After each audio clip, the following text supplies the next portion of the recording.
this thought. But no, God, the higher force, and morality. You see, a big thing that's way deep down inside in my core, and it's complicated, but at the same time, kind of well defined, kind of like a you'll know it when you feel it kind of thing, and that's that universal principle of what is evil and what is wrong, the stuff that unnecessarily defies natural law. This cultivation of evil, and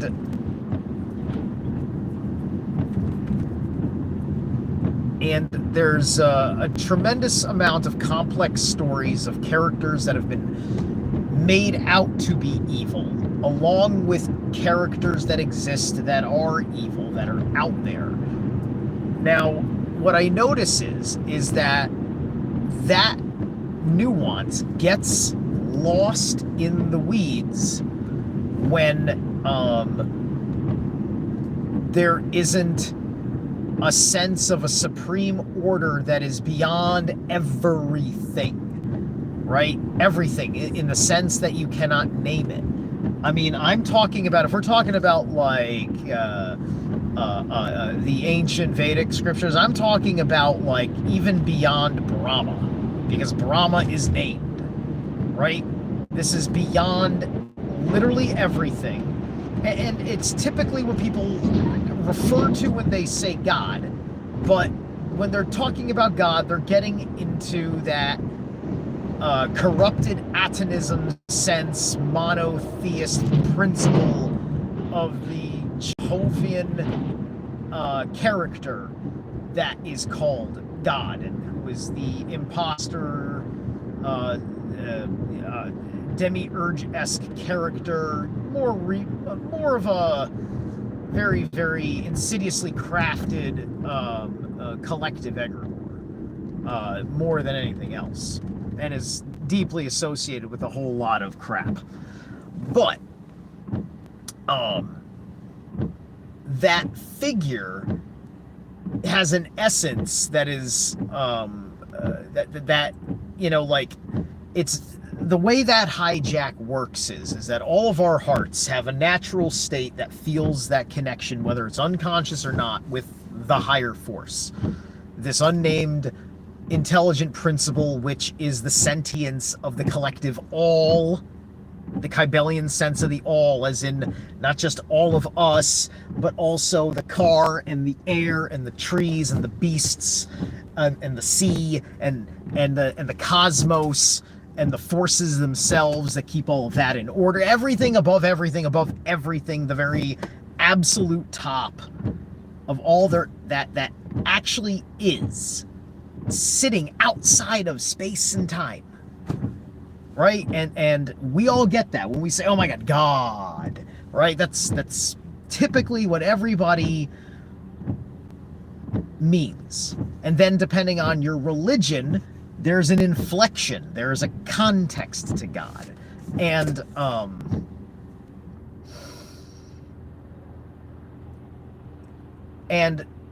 it's when you know the difference between that monotheistic inversion, perversion of the higher force,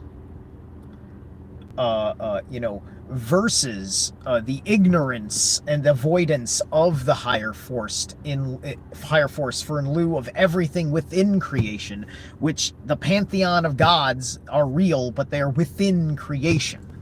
The gods were created by us after the higher force manifested itself through us after establishing, no, actually, it didn't even establish the material plane. We were established, and then the world fit to whatever our frequency of establishment when we became an identity was. And then that was the first peoples of the realm, and the realm had its first form to suit the first peoples as they wished to be formed. There we go. That's how it works. Thank you. I knew I could pull that out of somewhere.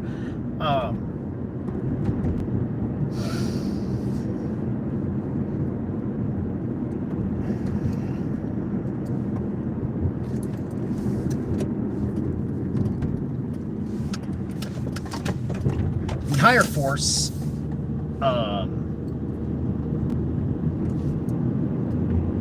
is likely very present amongst everybody. You know, I mean, a Christian has the unfortunate overlay, but unless they are willing to evil,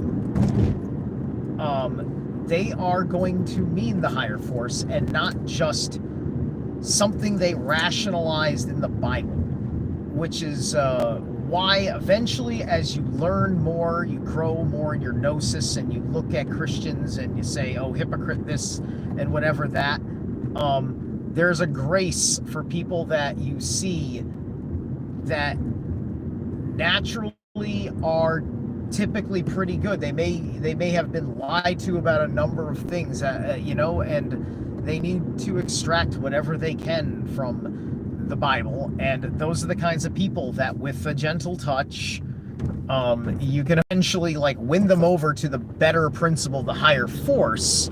And once you've established your gnosis of the higher force, you can then let go of everything else.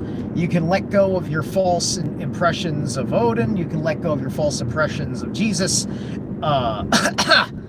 You can let go of your need for Odin, your need for Jesus, right? You may, you know, for whatever reason, you may need to fucking say enough of it. Maybe because you're still finding yourself, and so until you find yourself, you don't even know the All-Father, right? So find yourself first. Odin would want you to find yourself first, right? Instead of like, you know, coming to him and then the next day you're coming to Loki, and then Odin's just like, what'd you do? It's just like, you said to them. I said, no, I didn't. That was him.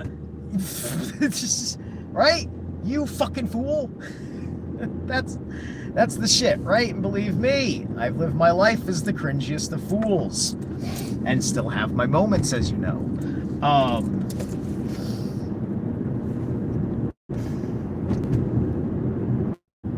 Oh, sorry. It never cuts out right there. It's usually when I'm a lot closer to my friend's house, and you know, just because she's in a dead zone. But anyway,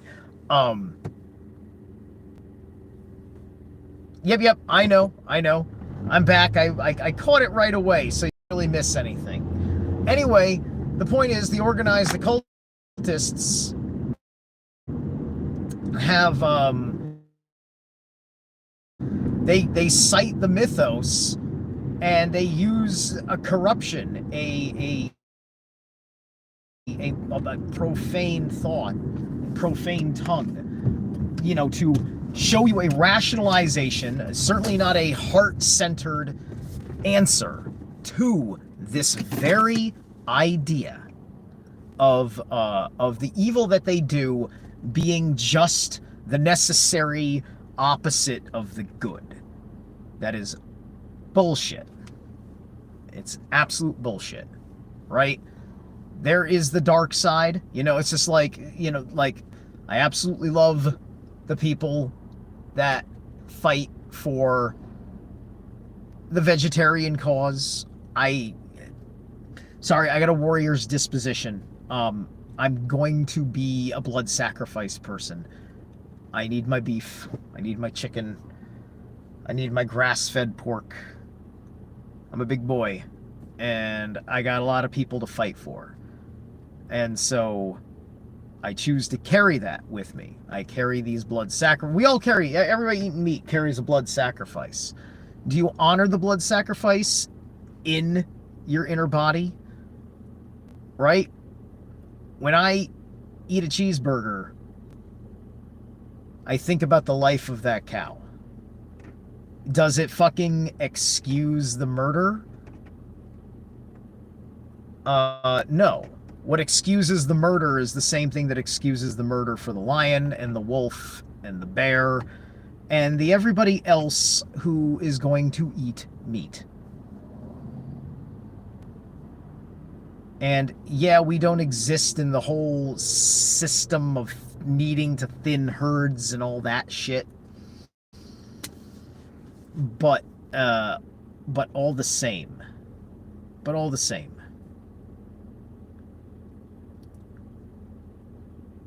there is a lot that it takes for your physiology to switch over. And we all have our life paths. And my life path cannot afford right now to do such a thing. Right? And anybody can rationalize certain virtues, and some of it's very, very obvious. You can make the very obvious explanation for that. And you know what?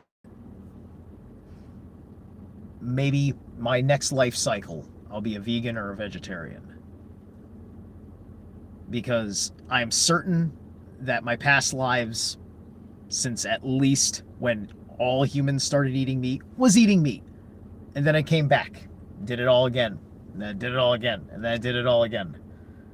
I'll get there. There's literally no reason to fucking talk about any of this like that. And I think we need to stop beating up ourselves that the New World Order exists because somebody slaughtered a cow for sustenance. Hey Stein, how's it going? Yeah, you ended up malnourished. It is very, very hard to do it. I've listened to Mark Passio's lecture a long time ago on how to have a proper vegan diet because he understands this, and Mark's in great shape. He's probably, I might be in about the same shape as Mark, honestly. All I know is that I need like 200 some odd grams of protein a day to up my gains, and so I need to have 6 meals at 20 grams a day. I'm on a Hobbit's diet, and yeah. But anyway,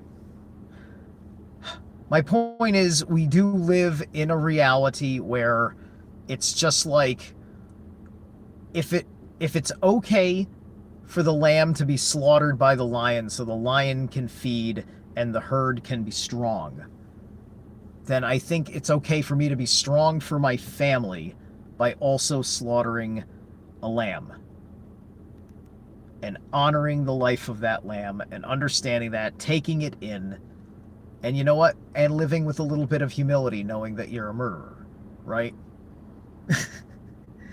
You know, we don't have to fucking lie to ourselves. We also don't have to beat ourselves up and say that we're horrible people, right? That animal also has an eternal spirit. I did not eat that animal's spirit. That's, you know, I took its energy, you know, but I didn't take its spirit. Its spirit is free to come back. Just like mine will be, even if some fucking cannibal eats me. Or if I get eaten by a bear. Although, if my spirit got to inhabit a bear for at least one life cycle, that'd be kind of fun, I think. I'd let a bear eat me if I could, like then reincarnate with some bear energy because I let the bear eat. It's like, dude, yeah, I'm gonna die by a bear. It's gonna be fucking awesome. Yeah. You know, I'll get in there. It's like, look, you'll see, man, because eventually I'm going to be a big rock star and make friends with Slaughtered to Prevail, and then I'm going to go to wherever the fuck he goes to wrestle bears, and go wrestle bears with Alex Terrible. Okay, I got to go pick up some raw milk. I'll catch you later.